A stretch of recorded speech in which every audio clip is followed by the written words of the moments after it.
Welcome to another Southbank Investment Bulletin. Well, as we head in towards the end of 2023, I think it's probably time to start thinking about what is 2024 going to deliver for us. I think there are a couple of big things that we should be paying attention to. One is that the US dollar has been going up now for at least a decade, and over the last 10 years, it has been the second best performing currency in the world. And the only one that has done better than it is the Swiss franc. And that's only outperformed the dollar by 5% over the course of a whole decade. So I think it's reasonable to say that the USA has been particularly successful at attracting capital. And you've had this incredible performance from the growth sector, where back in 2013, nobody really understood how big 4G was going to be and how much of an effect it would have on the ability of companies to sell their products, sell services without any need for physical interaction. And that has really delivered incredible performance from companies like Apple producing the phones, Google producing the operating systems, or then lots of other companies that benefited from being able to sell their products on the mobile phone, whether that is social media or e-commerce like Amazon. And that has been incredibly supported by the incredibly low interest rate environment we've had. So the fact that the dollar has performed in such an impressive manner during a time when interest rates have been very low for a long time, it really does help to highlight just how much money was being created everywhere, not just in the USA. But then I think it's important to put that into context, because we can see from this chart that the US dollar goes through very long-term bull and bear market cycles. And you do get 7-year bull and bear market trends. There generally tends to be a fair bit of messing around at the bottom of those trends. But then you've had the longest run on the upside, although not as impressive on the upside, over the last 8 years. And it does look like the dollar peaked in 2022, and now it's rolling over once more. Now, the other thing that's important to highlight here is that when it has hit one of those important peaks, then it has also, when on the downswing, made a new low.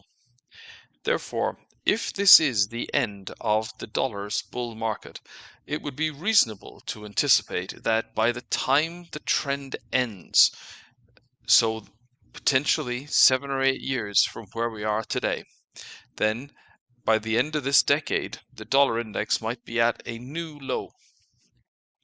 Now, I think that's particularly important because let's just look at the NASDAQ to emphasize just how much of an impact currencies have. So, the NASDAQ 100 is at a new recovery high for the year, and it's pretty much been going up all year, going from 11 to 16,500 over the course of 2023 is a really admirable performance. But let's just pay attention to the fact that if we were to redenominate this into pounds, how would that look? So we can see that it's very similar. We've had a pretty impressive move on the upside, this time from 9,000 to 13,000. So not quite the same percentage move. But then we have a lot more volatility just over the last several days. So that incredible difference is very much down to the performance of the currency.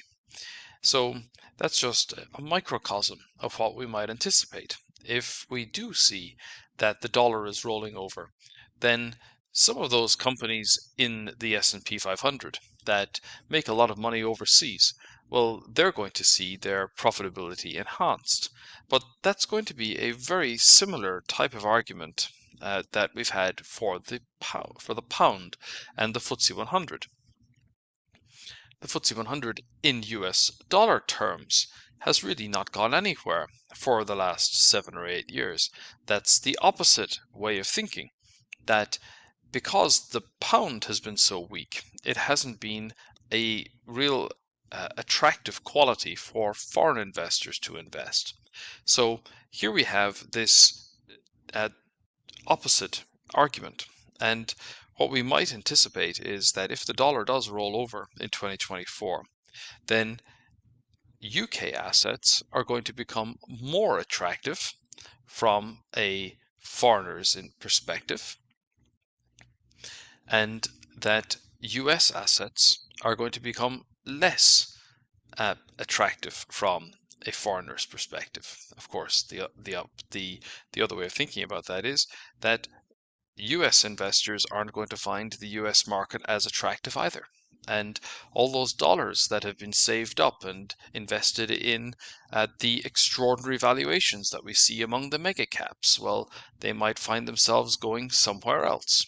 Of course, then there's the additional point that the dollar is one way of measuring a currency, and then, of course, gold is another monetary metal or another monetary unit. So if the dollar goes down, then that would be a real clear reason for why gold should go up. And it would be true for many commodities. Of course, gold would react most acutely to a further increase in the supply of dollars, and that could easily be rationalized with economic uncertainty on uh, I think on the menu for 2024. And then commodities will be very keenly, I think, influenced by what happens in the Chinese economy and in the US economy. Of course, what we should also be thinking about is that we're heading to the end of the year in the Gregorian calendar. This is not the end of the year for the Chinese calendar. Now, when we think about how does gold perform, well, it does generally tend to get a bump heading into Chinese New Year. But we don't see a lot of real evidence that China is getting an end of year bump.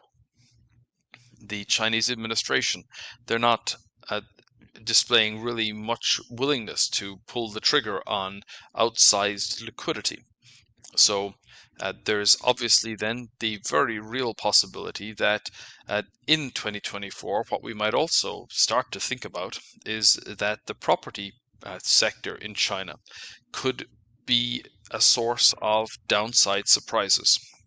And I think that is certainly something that we should be thinking about, that if they're not willing to do what's necessary to stimulate, well, then there's obviously the potential that what they could go through is a debt deflation.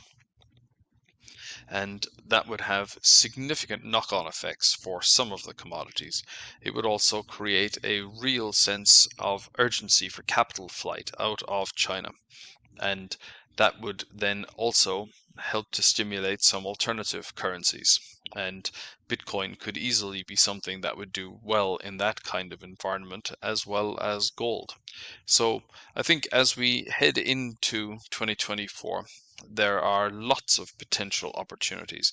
But of course, I don't think we could really talk about anything without really first thinking about artificial intelligence, because that has been one of the clearest big trends of 2023, and the enthusiasm around it is really at fever pitch. But I haven't really seen a lot of workable products. What I would say is that it's good to help write a draft or to write a note, or I don't think it's great for answering questions. And then there's easy ways to break them.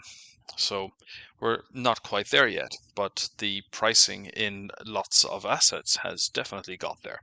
So I think there is certainly the potential that we could have a bit of a hiccup in some of those valuations in 2024, but that is just how manias unfold. They look like they are Mr. Muscle until they eventually peak, and then they look a lot more like Mr. Bean. And I think with that, I will leave you for 2023 and wish all the best to all of you.